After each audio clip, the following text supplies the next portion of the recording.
श्री द्वारकाधीश चरण चरण श्री द्वारकाधीश सदा सहाय। श्री कृष्णार परमस्तु श्री द्वारकाधीश प्रसन्नोस्तु। श्री द्वारकेश केशव केश विशेष स्तते गुणदेश शारदेश प्रणत सुवेश त्वयन तिर्मे नमो वाक्पते वाचे। वल्लभाचार्य रूपिणे आचार्याण्यै महालक्ष्मी सरस्वत्यै नमो नमः। श्री कृष्णाय नमः। श्री गोपीजन वल्लभाय नमः। श्रीमदाचार्य चरण कमलेभ्यो नमः। श्री गोसाई जी परम दयालवे नमः। सौंदर्यं निजरदगतं प्रकटितं स्त्रीगूढभावात्मकं मुनरूपं च पुनः तदन्तर्गतं प्राविशत् स्वप्रियेत् संश्लिष्टावभयोरभवो रसमयः कृष्णो हि यत्साक्षिकं रूपं तत्त्रत्यात्मकं परमविद्येयं सदा वल्लभम्। श्रीवल्लभप्रतिनिधिं तेजोराशिं दयाणवं गुणातीतं गुणनिधिं श्रीगोपीनाथम् आश्रयेत्। सायं कुञ्जालयस्तासनमुपविलसतस्वर्णपात्रं सदोतं राजद्यज्ञोपविदं परितनुवसनं गौरं भोजवक्त्रं प्राणानायं विनाशाप्रणिहितकरं कर्णराजदिव्यमुक्तं वन्देर्धौन्यलताक्षं मृगमदतिलकं विठ्ठलेशं सुकेशं। नमामि श्रीबालकृष्णं यशोदोत्सङ्गलालितं पूतनासुपयः पानरक्षितो शेषबालकं प्रभुनन्दकुमारो मे स्वामिनी वृषभानुजा कृतार्थोऽहं कृतार्थोऽहं कृतार्थोऽहं न संशयः। सो हम सभी ने दशमोल्लास में ये श्रवण किया कि श्री आचार्य चरण ने महत कृपा करके और दामोदर दास के परम भाग्य से इनको श्री महाप्रभु जी कृपा से श्री द्वारकाधीश प्रभु के स्वरूप का और आपके चिन्हों का ज्ञान कराया और स्वरूप का अनुभव कराया।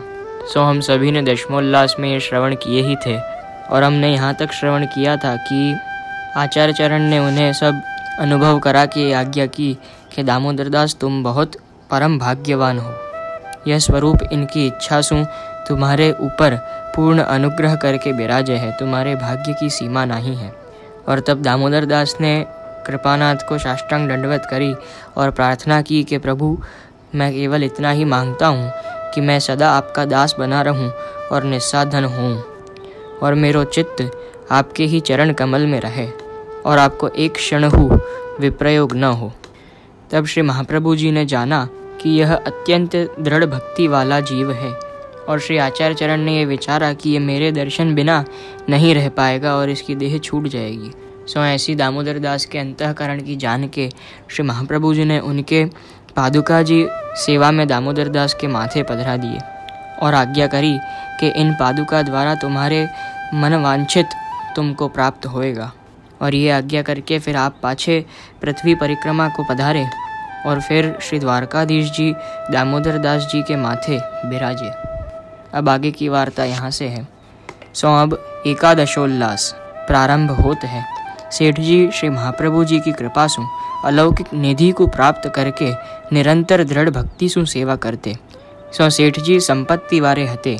इनकी ससुरार संपत्ति वारी हती, यानी जिनसे इनका विवाह हुआ था वो भी बहुत संपत्ति वाले थे। इसलिए इनकी स्त्री के साथ 100 दासियाँ आई हती, यानी 100 दासी उनकी स्त्री के साथ उनके विवाह लग्न पीछे स्त्री के साथ आई। सो श्री प्रभु की कृपा से धन बढ़तो गयो। सेठ जी धन संपत्ति को तुच्छ जानी भगवत सेवा में रहते, जैसे राजा अम्बरीश बिल्कुल तुच्छ जान के अपने राज्य को केवल सेवा में ही भगवत सेवा में ही निरंतर लगे रहते थे, तत्पर रहते थे। वे श्री प्रभु की सोहनी यानी झाड़ू मंदिर वस्त्र आदि सु सेवा अपने हाथ सु करते। सेठ जी एवं उनकी स्त्री दोनों अति भक्ति सु सेवा करते। और देखने जाओ तो यही एक सबसे उचित प्रकार सेवा का है कि हमारे ठाकुर जी हैं तो हम हमारे हाथ से जितना करें उतनी ही प्रभु को ज़्यादा प्रसन्नता होगी। आजकल तो सब मनुष्य रखने लगे हैं। आजकल के काल के हिसाब से वो चलो ठीक भी है कि वल्लभ कुल बालकें जो हैं वो प्रवास करते रहते हैं और यहाँ वहाँ जाना होता है, इसलिए बड़े बड़े मंदिरों में और सेवा क्रम में मनुष्य रखना और भीतरिया मुखिया रखना अति आवश्यक है। किंतु श्री आचार्य चरण ने तो यही प्रकार बताया है कि जितनी भी सेवा हमसे निभती हो वो सेवा हम हमारे प्रभु के लिए, हमारे प्रिया प्रीतम के लिए हम स्वयं करें तो प्रभु को और अत्यंत प्रसन्नता होगी। क्योंकि ठाकुर जी हमारे माथे विराजते हैं, प्रभु हमारे हैं, तो हमारे अधिकार की सेवा यदि और कोई करे तो प्रभु को थोड़ी प्रसन्नता होगी। जैसे चलो कोई बालक ले लो, कोई छोटा सा बालक है, उसको उसकी माँ यदि किसी के गोद में खेलने को दे दे तो तुरंत ही वो बालक रोने लगता है, रुदन कर देता है, क्योंकि वह शिशु की जो अपने माँ के प्रति विश्वास है और जो लगाव है वो उसकी माँ के अलावा और कोई नहीं दे सकता। तो ठाकुर जी भी ऐसे ही छोटे बालक अपने यहाँ विराजते हैं।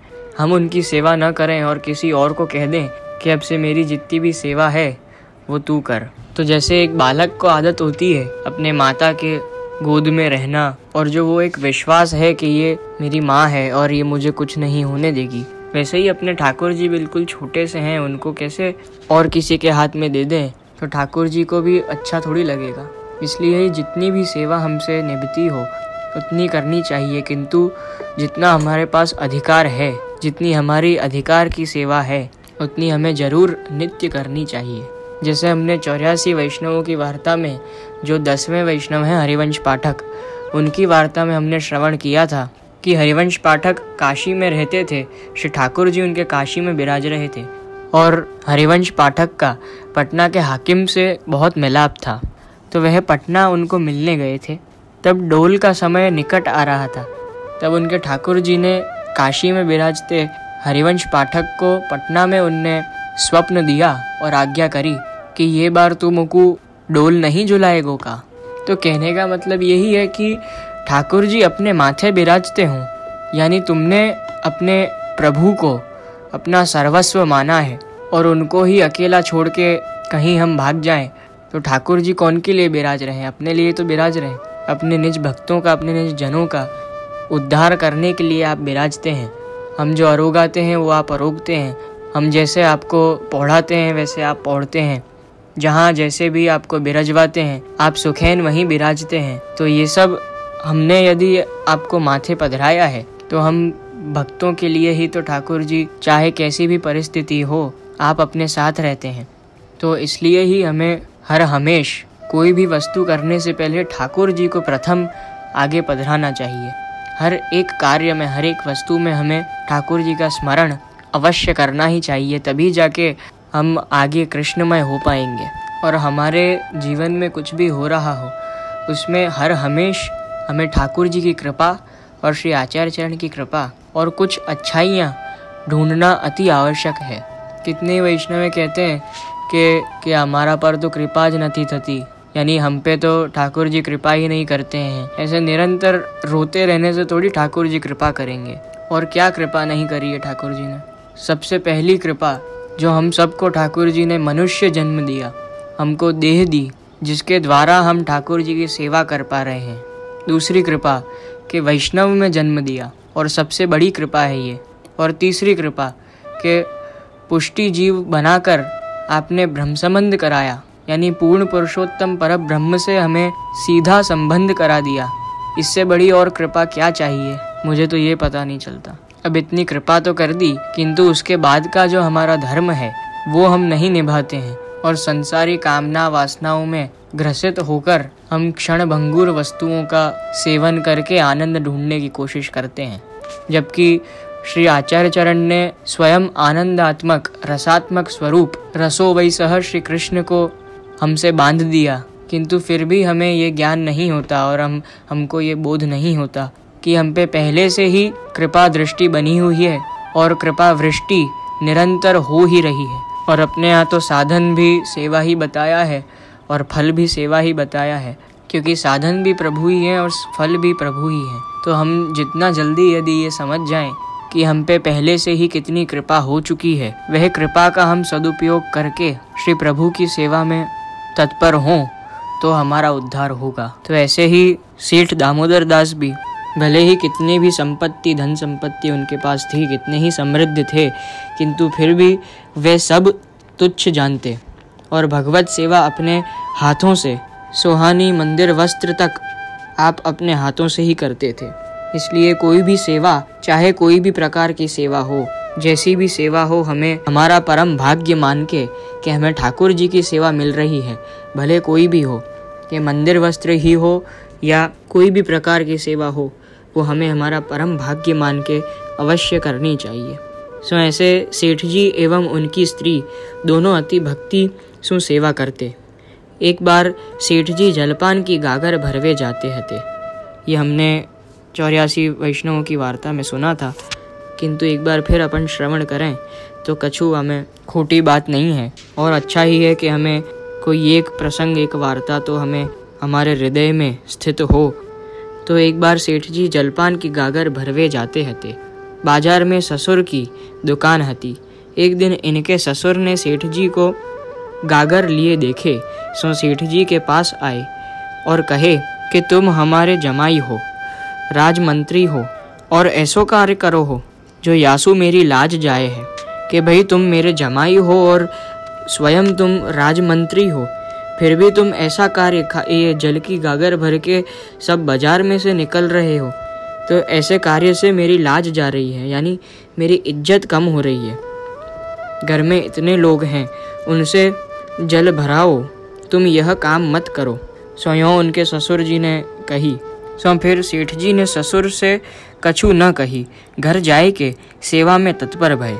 सेठ जी ने विचार्यो कि लौकिकाभिमान, यानी ये जितनी भी धन संपत्ति, इसका यह लौकिक अभिमान जो है वो सब सेवा और भक्ति के आगे तुच्छ है। सो सेठ जी ने ये लौकिक अभिमान छुड़ाए हुए के कारण एक घड़ा आप लियो और एक अपनी स्त्री को दियो। दोए जने जल सेवा को चले। लौटती बैर ससुर ने देखी, दुकान से उठ के इनके पीछे पीछे चले। सेठ जी सेवा से निवृत्त होए विश्राम को बैठे। ससुर उनके पावन में पर गए। 100 दासियां बेटी के संग दीनी। मेरी बेटी बीच बाजार से जल भरे जाए तो मेरी नाक कटे है, मेरी लाज जाए है। सो तुम्हारी राजा आवे तैसे करो, पर मेरी बेटी को तो जल भरवे मत ले जाओ। तो सेठ दामोदर दास के ससुर ने यूँ कही कि तुम्हारी राजा आवे तैसे करो, यानी तुम्हारे जो इच्छा होए, जैसे करना होए तैसे करो, लेकिन मेरी बेटी को तो मत ले जाओ। ऐसे बीच बाजार में वो जल भर के लावे, वो उचित नहीं है, मेरी लाज जाए है। सो फिर पिता को यह कहनो सुनी के सेठानी के मन में तो लौकिक को विचार आए गयो। सो वाने जल की सेवा छोड़ दीनी और सेठ जी निर्भयता सु जलपान की सेवा करवे लगे। सो ठाकुर जी को जासू सेवा लेनी होए ताकू आप हर हमेश निर्भय कर दे में हैं, और यहाँ जो भी उनकी सेवा में बाधक भयो विनको सेठ दामोदर दास सु ही ठाकुर जी ने वो बाधक युक्ति लगाए के दूर कराए दियो। सो सेठ जी की जो स्त्री थी उनके मन में तो लौकिक विचार आ गया और उनने ये जलपान की सेवा छोड़ दी, किंतु सेठ जी के जो बाधक सेवा में बन रहा था वो बाधक हटाने के लिए उनकी स्त्री ये निमित्त बनी। सो फिर एक समय श्री महाप्रभु जी सेठ जी के घर पधारे। सेठ जी की सेवा भक्ति सु प्रसन्न होए श्री आचार्य जी ने आज्ञा किए कि तुम्हारो कछु मनोरथ होए तो मांगो। सेठ जी ने कही, कृपानाथ आप साक्षात पूर्ण पुरुषोत्तम मेरे हृदय में विराज रहे हो और कृपा करके आपने श्री प्रभुन को मेरे माथे पधराए हैं, सो मेरे अब कछु अभिलाषा नहीं है। लौकिक आसक्ति सु निरपेक्ष सेठ जी को आधुनिक जीवन को दिखाए हुए की ताई श्री आचार्य जी ने कहो, स्त्री सु पूछो। तब वह सेठानी ने पुत्र मांग्यो। पुत्र होय को आशीर्वाद दें श्री आचार्य जी घर पधारे। सो इसके विस्तार में तो हमने ये वार्ता श्रवण की है कि उनके पहले से पुत्र नहीं था, तो उनको पुत्र कामना बहुत दृढ़ थी, इसलिए उनने श्री महाप्रभु जी सन्मुख भी स्वयं पूर्ण पुरुषोत्तम से पुत्र मांग्यो। तब समय पाए के सेठानी को गर्भ प्राप्ति भई। एक दिन सेठ के घर के पास कोई तंत्र मंत्र वारो आयो। वासु सेठानी की दासी ने पूछ्यो कि सेठानी के छोरा होएगो या छोरी। वाने कही, छोरा होएगो। यह अन्याश्रय भयो। किसी अन्य का आश्रय करना, ठाकुर जी को छोड़ के किसी अन्य पे कोई विश्वास करना और कार्य सिद्ध होने की कामना करना, ये भी अन्याश्रय ही कहलाता है। तब श्री महाप्रभु जी ने सेठ के घर पधार कर कहो कि तुम्हारे घर में अन्याश्रय भयो है, ताते तुम्हारे बेटा तो होएगो परंतु असुर होएगो। फिर श्री आचार्य जी तो परिक्रमार्थ पधारे। समय पाए के सेठानी को पुत्र भयो। उन दोनों ने पुत्र को बाई को सौंप दियो। वाको मुख हु न देखियो। जब सेठ जी भगवत लीला में प्राप्त भये तब सेठानी ने उनको संस्कार कियो और 4 दिन पाछे पुत्र को खबर करी के सब द्रव्यादिक श्री प्रभुन सहित नाव में लेके गोकुल चली। तो जब उनकी स्त्री ने अन्याश्रय किया था तब श्री महाप्रभु जी ने आज्ञा करी कि तुम्हारे घर में अन्याश्रय भयो है तो तुम्हारे पुत्र तो होएगो किंतु असुरी होएगो। तो वो वाणी श्रवण करके ये इनकी स्त्री को बहुत ग्लानि भई कि जब श्री आचार्य चरण ने आज्ञा करी हती कि तुम्हारे पुत्र होएगो फिर भी मैंने अन्याश्रय कर्यो।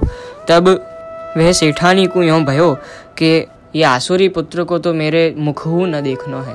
तो हर समय यही होता है जब अपन श्री ठाकुर जी का आश्रय छोड़ के और श्री आचार्य चरण और श्री ठाकुर जी पे विश्वास नहीं रख के हम अपने कामनाओं को सिद्ध करने कहीं भी भटकने लग जाते हैं, तब प्रभु कृपा से कामनाएं तो सिद्ध हो जाती हैं किंतु वो फलदायक नहीं होती हैं। इसलिए प्रभु ने जो भी हमें उपलब्ध आपकी कृपा से कराया है उसी का स्वीकरण करके हमें जीवन निर्वाह करना चाहिए और जो आप हमें दें उसका अति हर्ष से हमें स्वीकार करना चाहिए। और कभी श्री ठाकुर जी यदि हमसे कुछ ले लें तो उसे भी आपकी इच्छा समझ के हमें उसका स्वीकार करके आगे बढ़ते रहना चाहिए। तो अंत में सेठानी का भी अन्याश्रय गया और श्री आचार्य चरण की कृपा से उनको भी दृढ़ भक्ति प्राप्त हुई। तो जब सेठ दामोदर दास जब भगवत लीला में प्राप्त हुए तब उनका संस्कार करके वह सेठानी ने 4 दिन पीछे पुत्र को खबर करी और सब द्रव्यादिक श्री प्रभुन सहित नाव में लेके गोकुल चली गई और घर में कुछ नहीं रखा। ता पीछे बेटा आयो वाने एक नाव सु सेठानी की नाव को पीछो कियो, परंतु रास्ता में खबर पड़ी कि वो तो गोकुल पहुंच गई। थोड़े काल में सेठानी हु भगवत चरणारविंद में प्राप्त हुई। या प्रकार श्री द्वारकाधीश जी श्री महाप्रभु जी तथा श्री गोसाई जी के माथे पधारे। सो यहाँ हमारा एकादशोल्लास संपूर्ण होता है। सो अब जाके श्री द्वारकाधीश प्रभु श्री महाप्रभु जी और श्री गोसाई जी के माथे विराजे हैं। सो अब द्वादशोल्लास में हम श्रवण करेंगे कि कैसे श्री गोसाई जी ने श्री द्वारकाधीश प्रभु की उत्तम पुष्टि प्रकार से मनोरथ खूब सुंदर सुंदर करके कैसे आपने सेवा करी और आप फिर कहाँ पधारे। सो हम श्री द्वारकाधीश प्रभु की वार्ता शुरुआत से देखें तो पहले ब्रह्मा जी और फिर कितने ही आपके मर्यादा सेवकों और पुष्टि सेवकों का विप्रयोग दूर करके संयोग रस आपने प्रदान किया और अब पाछे आप मर्यादा वैष्णवों से सेवा लेके उनका उद्धार करके अब आप पुष्टि सृष्टि के माथे विराजने पधारे और स्वयं आपके ही मुखारविंद स्वरूप और तृतीयात्मक श्री स्वामी जी और श्री ठाकुर जी के मिश्र स्वरूप श्री वल्लभाचार्य चरण के माथे आप पधारे और आपके द्वितीय आत्मज प्रभु चरण श्री गोसाई जी के माथे विराजे। अब आगे की वार्ता का लाभ हम कल उठाएंगे। तब तक आप सभी को खूब खूब धन्यवाद कि आप इतना साथ हमारे साथ बनाए रख रहे हैं और आगे भी हमें बहुत रस लूटने हैं, तो सदा ही ऐसे बने रहिएगा। श्री द्वारिकाधीश की जय। श्री कृष्णाय नमः। श्री गोपीजन वल्लभाय नमः। श्रीमदाचार्य चरण कमलेभ्य नमः। श्री गोसाई जी परम दयालवे नमः। श्री गुरुभ्यो नमः।